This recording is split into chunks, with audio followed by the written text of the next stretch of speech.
En 1944, une femme à l'agonie partagea sa dernière vision. Je la vis méditer au bord d'une rivière, pendant des heures, tout son corps rayonnait de lumière. Ce qu'elle révéla n'était pas une simple expérience mystique passagère, mais la mise au jour de l'un des secrets spirituels les mieux gardés de l'humanité. Vous êtes-vous déjà demandé comment Jésus accomplissait ces miracles? Et si je vous disais que ces pouvoirs n'étaient pas surnaturels, mais le résultat d'une pratique quotidienne que chacun peut apprendre? Cette révélation remet en question tout ce que nous pensions savoir sur l'évolution spirituelle de Jésus-Christ. À Virginia Beach, l'Association for Research and Enactment conserve depuis des décennies plus de 14 000 lectures psychiques d'Edgar Cayce, révélant des connaissances extraordinaires. Selon Cayce, Jésus n'était pas né avec des dons miraculeux. Il développa ses capacités au cours de 18 années de pratiques méditatives intenses, lors de ses voyages depuis les temples d'Égypte jusqu'au monastère de l'Inde. Ce que vous allez découvrir ne transformera pas seulement votre compréhension de la conscience christique, mais vous offrira également les mêmes techniques que Jésus pratiquait chaque jour pour dépasser les limites humaines ordinaires. Cayce révéla que Jésus passait chaque matin des heures dans l'état que les anciens Égyptiens appelaient le « silence ». Des témoins racontaient que son corps émettait de la lumière pendant ces états méditatifs. La plus grande surprise pour les disciples de Cayce fut d'apprendre que Jésus n'était pas né illuminé. Comme tout chercheur spirituel, il dut apprendre ces techniques. Entre l'âge de 12 et 30 ans, période non documentée dans les évangiles, Jésus voyagea intensément pour travailler avec les plus grands maîtres spirituels de son temps. En Égypte, les prêtres lui enseignèrent des techniques de respiration pour synchroniser son cœur avec les rythmes cosmiques. Dans le désert, il pratiqua une forme de marche méditative, maintenant la pleine conscience de son souffle et de la présence divine intérieure à chaque pas. L'un des aspects les plus remarquables des révélations de Cayce concerne le séjour de Jésus en Inde. Là, il étudia avec des maîtres bouddhistes et hindous qui lui enseignèrent des techniques avancées de méditation. Grâce à une pratique profonde visant la dissolution progressive de l'ego, ce que les maîtres orientaux appelaient la mort de l'ego, il parvint à unir totalement sa conscience à la volonté divine. Cayce appelait cela la crucifixion consciente de l'ego. Chaque matin, avant l'aube, Jésus s'asseyait en silence et abandonnait systématiquement tous ses désirs, ses peurs et ses attentes. Ce n'est qu'en livrant totalement sa volonté individuelle que la conscience christique pouvait circuler librement à travers lui. Il ne s'agissait pas d'une théorie mystique abstraite, mais d'une pratique concrète. Cayce décrivit les étapes de cette méditation. Atteindre un silence complet en se concentrant sur l'inspiration et l'expiration. Abandonner mentalement toute préoccupation et ambition personnelle. Ouvrir son cœur pour recevoir l'amour et la sagesse divine.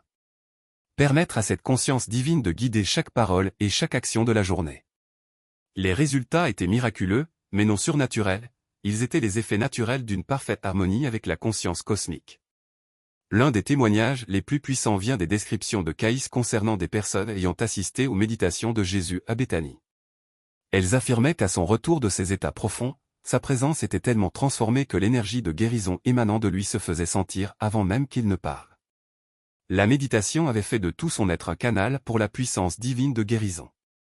Pour les chercheurs spirituels modernes, l'aspect le plus fascinant de l'œuvre de Cayce est qu'il ne présenta pas les pratiques de Jésus comme de simples curiosités historiques, mais comme des techniques applicables à notre époque. Dans des milliers de lectures, il les transmit à des personnes du XX siècle, qui connurent des résultats documentés rappelant les miracles des évangiles. Tout au long de sa carrière, Cayce travailla avec de nombreuses personnes souffrant de dépression sévère, de maladies chroniques et d'épuisement spirituel. Il leur donna des instructions précises pour pratiquer les méthodes méditatives de Jésus. Les transformations observées furent extraordinaires, non seulement des guérisons physiques eurent lieu, mais aussi des éveils spirituels profonds qui transformèrent radicalement la manière d'aborder la vie. L'un des cas les mieux documentés fut celui d'une femme new-yorkaise clouée au lit par une mystérieuse maladie que les médecins ne pouvaient diagnostiquer.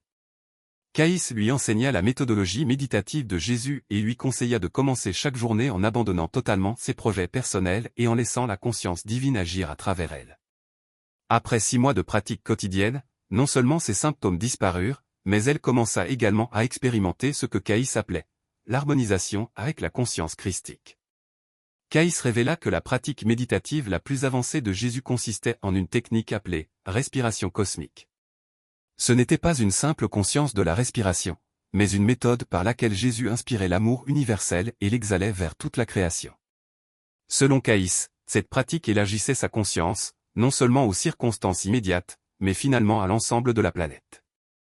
La respiration cosmique ouvrit à Jésus la capacité de percevoir instantanément l'état spirituel de chaque personne rencontrée. Sa conscience s'était tellement étendue qu'il ressentait littéralement la douleur, la peur et la faim spirituelle de tous ceux qui se tenaient en sa présence. Caïs donna des instructions précises pour que chacun puisse pratiquer cette respiration cosmique. Asseyez-vous en méditation et commencez à respirer de manière rythmique. À chaque inspiration, recevez consciemment l'amour infini de Dieu. À chaque expiration, envoyez cet amour à tous les êtres dans le monde. Laissez votre cœur s'élargir au-delà de ses limites personnelles et continuez 20 à 30 minutes chaque jour. Les résultats documentés furent impressionnants. Des enseignants rapportèrent qu'après plusieurs mois de pratique, ils commencèrent à ressentir des élans d'amour inconditionnel, même envers leurs élèves les plus difficiles. Leurs classes devinrent des espaces de guérison et d'inspiration. Des dirigeants d'entreprises qui adoptèrent cette pratique virent leur société se transformer en source de bien-être pour employés et clients, au lieu de fonctionner uniquement pour le profit. La révélation la plus profonde au sujet de Jésus fut ce que Caïs appelait l'union consciente avec le Père. Ce n'était pas un état mystique passager, mais une condition permanente où la volonté individuelle de Jésus s'harmonisait parfaitement avec la volonté divine. Chaque pensée, chaque parole et chaque action découlaient directement de la conscience cosmique. Selon Caïs, Jésus y parvenait grâce à ce qu'il appelait la mort quotidienne. Chaque matin, en méditation, il abandonnait consciemment son identité personnelle et laissait la conscience divine prendre sa place. Il mourait, à son moi séparé et renaissait comme une expression de l'amour universel. Cette pratique éclaire certaines déclarations difficiles des évangiles. Quand Jésus dit « Le Père et moi, nous sommes un », il ne revendiquait pas une divinité exclusive, mais exprimait le résultat naturel de l'abandon total de la volonté personnelle à la conscience cosmique. L'aspect révolutionnaire des enseignements de Caïs est que ce même niveau de conscience christique est accessible à quiconque s'engage dans les mêmes pratiques méditatives que Jésus. Tout au long de sa carrière, Caïs travailla avec des personnes qui, en pratiquant ces méthodes chaque jour, connurent ce qu'il appelait l'activation de la conscience christique. Pendant leur méditation, elles recevaient spontanément des intuitions de guérison, pour elles-mêmes et pour autrui. Ces intuitions s'avérèrent si précises que beaucoup furent reconnus comme guérisseurs et conseillers spirituels dans leur communauté. La transformation survenait grâce à ce que Jésus appelait l'identification au Christ. Plutôt que de prier un Jésus extérieur, ils apprirent à reconnaître cette même conscience christique en eux et à la développer à travers une pratique quotidienne. Caïs enseigna une technique spécifique: commencez chaque méditation en affirmant votre union avec la conscience christique telle qu'elle s'exprimait parfaitement en Jésus. Puis asseyez-vous en silence et laissez cette vérité pénétrer chaque cellule de votre être. Avec le temps, la méditation devient un entraînement quotidien pour exprimer l'amour divin à travers votre personnalité unique et vos circonstances particulières. Les transformations documentées grâce à cette pratique furent véritablement extraordinaires. Les gens ont rapporté avoir développé des capacités intuitives accrues, avoir vécu des guérisons spontanées de troubles physiques et avoir ressenti une paix profonde demeurant stable même dans les conditions les plus difficiles. Les mères ont constaté qu'elles répondaient aux besoins de leurs enfants avec une patience et une sagesse infinie. Les médecins ont découvert des aptitudes supérieures à diagnostiquer et à soigner leurs patients. Quant aux artistes et écrivains, ils ont commencé à créer des œuvres semblant jaillir d'une source dépassant leur propre esprit. Concernant la pratique de méditation de Jésus, il existe une révélation directement liée aux prophéties de Cazet sur notre époque. Cazet prédit qu'au cours des premières décennies du X siècle, l'humanité connaîtrait un grand éveil spirituel. Il ne s'agissait pas du retour physique de Jésus en tant qu'individu, mais de l'éveil de la conscience christique chez des millions de personnes appliquant les mêmes techniques de méditation qu'il utilisait. Selon Cazet, cet éveil commencerait avec des individus consacrant une pratique quotidienne à remettre leur volonté personnelle à la conscience divine. À mesure que davantage de personnes atteindraient cette harmonie, leur énergie spirituelle unifiée déclencherait une transformation planétaire, guérissant les divisions entre religions, nations et races.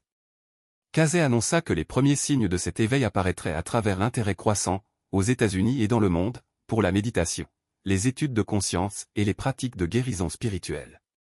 La prolifération des studios de yoga, des pratiques méditatives et des centres spirituels montre que l'humanité commence à se souvenir de sa véritable nature spirituelle. Cela nous conduit à une application pratique pour votre chemin spirituel actuel. Cazet donna des instructions précises pour établir une méditation quotidienne inspirée de la méthode de Jésus. S'asseoir chaque matin, si possible, dans un endroit calme tourné vers l'est, pendant 15 minutes. Commencer par une respiration rythmée pour apaiser l'esprit. Remettre ensuite entièrement sa volonté personnelle, en demandant à la conscience divine de guider la journée. Conclure en envoyant de l'amour à tous les êtres partout. Cazet insistait sur la régularité plutôt que sur l'intensité. Jésus pratiqua cette méditation chaque jour durant 18 ans avant de commencer son ministère. La transformation s'accomplit progressivement, à mesure que la conscience divine remplace l'ego comme identité principale. Selon ses enseignements, dès la première année de pratique régulière, la plupart des personnes commencent à expérimenter une intuition plus développée, un meilleur équilibre émotionnel et des instants d'amour inconditionnel surgissant spontanément. Au bout de 3 ans, beaucoup rapportent avoir directement vécu la conscience d'unité décrite par Jésus. Un homme d'affaires suivant les conseils de Cazet pratiqua la méditation de Jésus pendant plusieurs années. Sa pratique s'approfondit au point qu'il accéda à des états de conscience où les préoccupations personnelles se transformaient entièrement en amour universel. Ses décisions professionnelles provenaient alors non plus de l'ambition personnelle, mais de la sagesse intuitive, ce qui engendra un succès remarquable et un impact positif pour tous. L'idée essentielle des enseignements de Cazet est la suivante: la conscience christique ne peut pas être atteinte uniquement par la foi ou l'étude intellectuelle. Elle émerge naturellement lorsqu'on remet continuellement sa volonté personnelle à la volonté divine à travers la méditation quotidienne. Cazet expliqua clairement que Jésus devint le Christ en appliquant parfaitement ses principes. Et la même possibilité existe pour toute âme prête à s'y consacrer chaque jour. Puisque nous vivons à l'époque même où Cazet prédit cet éveil spirituel, la pratique de méditation de Jésus revêt une importance encore plus grande. Selon ses prophéties, ceux qui développent aujourd'hui une discipline méditative régulière deviendront des guides pour tous ceux qui souhaitent expérimenter la conscience christique au cours de cette transformation planétaire. Les preuves documentées issues des lectures de Cazet offrent une compréhension révolutionnaire du chemin de Jésus vers la conscience christique. Il n'était pas doté dès la naissance de pouvoirs surnaturels, mais développa ses dons miraculeux par une pratique quotidienne transformant sa conscience et permettant à la vie divine de s'écouler sans résistance à travers lui. À Virginia Beach, plus de 14 000 lectures documentées qui ont préservé les mêmes pratiques offrent aujourd'hui aux chercheurs spirituels modernes une voie claire pour expérimenter la même conscience christique incarnée par Jésus. Ces techniques sont accessibles à toute personne disposée à s'engager avec sérieux dans une pratique quotidienne. Ce qui rend les révélations de Caïs particulièrement fascinantes, c'est leur cohérence avec les traditions spirituelles orientales et les recherches modernes sur la conscience. Les techniques de méditation que Jésus aurait pratiquées correspondent parfaitement aux disciplines avancées de l'hindouisme et du bouddhisme, tout en rejoignant les découvertes contemporaines sur la neuroplasticité et le pouvoir transformateur d'une pratique méditative régulière. Les chercheurs étudiant les méditants de longue date ont documenté des changements profonds dans la structure et le fonctionnement du cerveau, reflétant les transformations de conscience décrites par Caïs. Les régions cérébrales liées à la compassion, à la régulation émotionnelle et à l'intuition montrent une croissance significative chez les personnes qui ont médité quotidiennement pendant des années. Cette validation scientifique renforce la crédibilité des affirmations de Caïs sur le développement spirituel de Jésus.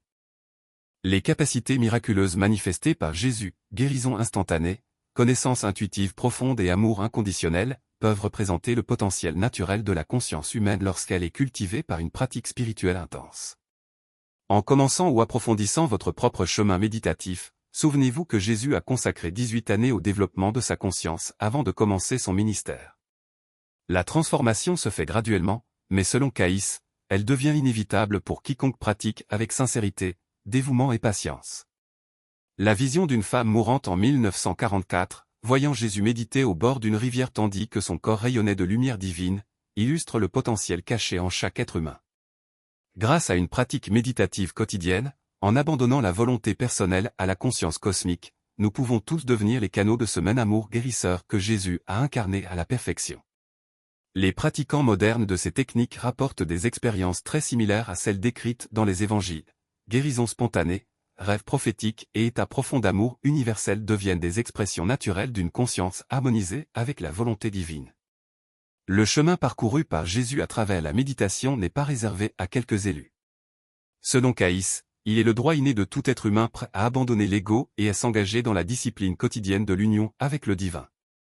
À notre époque de transformation mondiale, ces pratiques offrent non seulement un salut personnel, mais aussi une guérison collective pour un monde en crise. Si ces enseignements vous ouvrent à une nouvelle compréhension des véritables pratiques spirituelles de Jésus, centrées sur l'expansion de la conscience, de la connaissance de soi et de l'amour universel, et révèlent en vous le potentiel de vous éveiller à la conscience christique, alors aimez cette vidéo. Ce geste simple aide à diffuser cette connaissance transformatrice à un plus grand nombre de personnes. Partagez-la avec ceux qui, comme vous, cherchent des vérités spirituelles plus profondes au-delà des dogmes et des interprétations limitées. N'oubliez pas de vous abonner à la chaîne pour continuer à recevoir des contenus inspirants sur l'héritage extraordinaire des révélations psychiques documentées d'Edgar Cayce. L'un des plus grands intuitifs du XXe siècle, Cayce, dont les messages continuent d'éclairer la voie spirituelle de l'humanité, avait déjà annoncé l'avènement d'un éveil spirituel qui a bel et bien commencé. Nous vivons un moment unique de l'histoire où chaque individu qui s'engage sincèrement dans la méditation, l'élévation morale et le service aux autres contribue activement au retour de l'humanité à la conscience christique, une union avec le divin qui transcende les religions et les frontières. Ce chemin n'est pas facile, mais il est profondément gratifiant. Il commence en vous, par l'engagement de vous souvenir de qui vous êtes vraiment. Êtes-vous prêt à franchir ce premier pas vers la redécouverte de votre essence divine? Alors avancez avec un esprit ouvert et un cœur éveillé. Le moment est venu.